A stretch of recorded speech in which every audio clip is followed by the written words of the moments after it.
Welcome to Luca is a Billionaire, where the only thing I invest in is your answers. You start by confirming prerequisites. Make sure your system runs UEFI, not legacy, and disable CSM if present. Once done, back up critical files and have Windows Media or recovery available in case you need to roll back.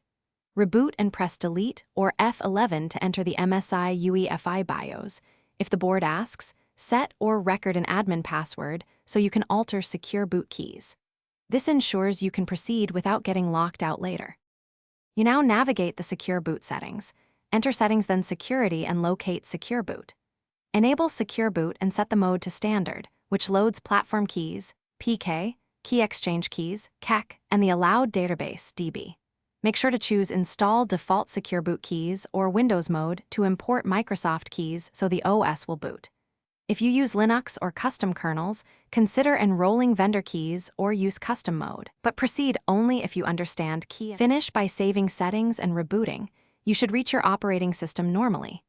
If the OS fails to boot, power off and re-enter BIOS to temporarily disable Secure Boot so you can repair drivers or bootloader issues. Once fixed, re-enable Secure Boot and verify. If key misconfiguration blocks you, avoid clearing keys unless you have recovery media and a plan. Instead, re-import default keys or restore BIOS defaults. This approach minimizes risk and gets Secure Boot.